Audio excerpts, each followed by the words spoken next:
பச்சை அவரையும் கத்திரிக்காயும் சேர்த்து ஒரு பொரியல் பண்ணி பாருங்க. சாம்பார் சாதம், ரச சாதம், தயிர் சாதம், பருப்பு சாதத்துக்கெல்லாம் ரொம்பவே நல்லா சூட் ஆகுங்க. நான் இன்னைக்கு 2 கை அளவுக்கு பச்சைவரை எடுத்திருக்கேங்க. குக்கர்ல சேர்த்துக்கிறேன். இது நீங்க நைட்டே ஊற வச்சு சேர்த்தீங்கன்னா சீக்கிரம் வெந்துடும். நான் ஊற வைக்கல, அதனால என்ன பண்ணிருக்கேன்னா குக்கர்ல சேர்த்து ஒரு டம்ளர் தண்ணி ஊத்தி 5 விசில் விட்டு எடுக்க போறேங்க. வெந்துடும். நீங்க நைட்டே ஊற வச்சிருந்தீங்கன்னா 3 விசில் விட்டீங்கன்னாவே போதும். நீங்க சட்டியில கூட வேக வச்சுக்கலாங்க. சட்டியில வைக்கிற மாதிரி இருந்ததுன்னா கொஞ்சம் தண்ணி அதிகமா ஊத்தி ஒரு 10 நிமிஷம் வேக வச்சு எடுத்துக்கோங்க. இது கூட சேர்க்கறதுக்கு பாத்தீங்கன்னா நான் அந்த கத்திரிக்காய் எடுத்திருக்கேன். ஒரு 1/4 கிலோ அளவுக்கு கத்திரிக்காய் காம்பு கட் பண்ணிட்டு 2ஆ வெட்டிட்டு ஒரு பகுதியை 3ஆ வெட்டியிருக்கேன். அதாவது கொஞ்சம் சன்னமா இருக்கணுங்கிறதுக்காக உங்களுக்கு எந்த சைஸுக்கு வேணும்னாலும் நீங்க வெட்டிக்கலாம். நான் குட்டி குட்டி கத்திரிக்காய் எடுத்திருக்கேன். நீங்க பெரிய கத்திரிக்காய் கூட எடுத்துக்கலாங்க. உங்களுக்கு எப்படி சௌரியமா வெட்டிக்கோங்க. கொஞ்சம் அடிகனமான கடாயா எடுத்துக்கோங்க. லேசா இருக்கிற கடாயா இருந்ததுன்னா டக்குன்னு காய் அடி பிடிச்சிடும். அதனாலதான் கொஞ்சம் தேங்காய் எண்ணெய் ஊத்திட்டு கடுகு தாளிச்சிட்டு கொஞ்சமா பெருங்காயத்தூள் தாளிச்சுக்கோங்க. இதுக்கு தாளிக்கிறதுக்கு பாத்தீங்கன்னா நான் பெரிய வெங்காயம் கட் பண்ணி வச்சிருக்கேன். கூட கொஞ்சம் கருவேப்பிலையும் சேர்க்கிறேன். நீங்க சின்ன வெங்காயம் கூட சேர்த்துக்கலாங்க. சின்ன வெங்காயம் சேர்த்தாதான் உங்களுக்கு ருசி நல்லா இருக்கும். அடுப்பு கம்ப்ளீட்டா சிம்ல வச்சுட்டு வெங்காயம் நல்லா வதக்கி விட்டுக்கோங்க. கூட கொஞ்சம் இஞ்சி கூட நீங்க துருவி போட்டுக்கலாம், இல்லைன்னா இடிச்சு கூட சேர்த்துக்கோங்க.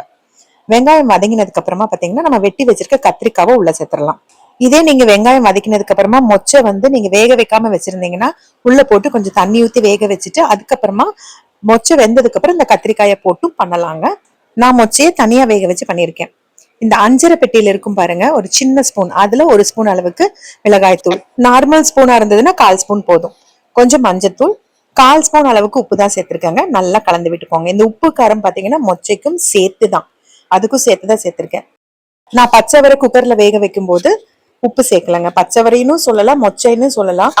இப்ப இது காரம் உப்பு எல்லாம் நல்லா காயில கலந்து விட்டுட்டு சிம் பண்ணிட்டு மூடி வச்சிருங்க. சிம்ல ஒரு 5 நிமிஷம் வேகட்டும். நான் தண்ணி கூட எதுவும் தெளிக்கலைங்க. அந்த காயில இருக்கிற தண்ணியே காய் வேகறதுக்கு சரியா இருக்கும். இப்ப பாருங்க, இந்த டைம்ல நமக்கு அந்த மொச்சையும் ரெடி ஆயிடுச்சு. வெந்திருக்கான்னு பாருங்க, இல்லைன்னா இன்னும் 2 விசில் கூட விட்டுக்கோங்க. தண்ணி வடிச்சு வச்சுக்கோங்க. இப்ப 5 நிமிஷம் ஆயிடுச்சு. ஓபன் பண்ணி கலந்து விட்டு பாத்துக்கோங்க காய் வெந்திருக்கான்ட்டு. காய் வேகலைன்னா கொஞ்சமா தண்ணி தெளிச்சு இன்னொரு 2 நிமிஷம் வச்சுக்கோங்க.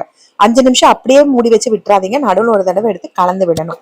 நான் செக் பண்ணி பாத்துட்டேங்க, எனக்கு காய் வெந்துருச்சு. கொஞ்சம் சன்னமா வெட்டியிருக்கேன். குட்டி கத்திரிக்காங்கிறதுனால வெந்துருச்சு. நீங்க பெருசா வெட்டியிருந்தீங்கன்னா இன்னும் அதுக்கு தகுந்த மாதிரி டைம் எடுத்துக்கோங்க வேகறதுக்கு. இப்போ இந்த மொச்சை தண்ணி வடிச்சிட்டு உள்ள சேர்த்துக்கிறேன்.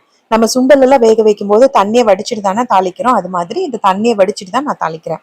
தண்ணி வடிச்சிட்டா சத்தெல்லாம் வீண போகும்னு நினைச்சீங்கன்னா நான் சொன்ன மாதிரி வெங்காயம் தாளிச்சிட்டு பச்சைவரையை உள்ள சேர்த்து தண்ணி ஊத்தி வேக வச்சுட்டு அதுக்கப்புறமா வெந்ததுக்கு அப்புறமா கத்திரிக்காய் போடுங்க. இப்ப நான் என்ன பண்ணிருக்கேன்னா இந்த மொச்சை உள்ள சேர்த்துட்டு நல்லா கலந்து விட்டுட்டு ஒரு 2 நிமிஷம் மட்டும் மூடி வைக்கிறேன். ஏன்னா நம்ம சேர்த்திருக்கிற உப்பு காரம் எல்லாமே இந்த அவரையிலயும் ஏறணும் இல்லையா, அதனால நீங்க கவலையப்பட வேண்டியதுல. அந்த பச்சை வரையிலையும் உங்களுக்கு அந்த உப்பு காரம் எல்லாமே பிடிச்சிருங்க. அவ்வளவுதான், நல்லா கலந்து விட்டுக்கோங்க. நீங்க லேசான கடாயா எடுத்திருந்தீங்கன்னா நான் தண்ணி ஊத்தாம மூடி வச்சு 5 நிமிஷம் வச்ச பாருங்க, அந்த டைம்ல அடி பிடிச்சிருக்கும். கொஞ்சம் கெட்டி கடாயா எடுத்துக்கோங்க. இல்ல நீங்க லேசான கடாயா எடுக்கிறதா இருந்தா கத்திரிக்காய் வேகறதுக்கு கொஞ்சம் தண்ணி தெளிச்சிட்டு மூடி வச்சு வேக வச்சுக்கோங்க.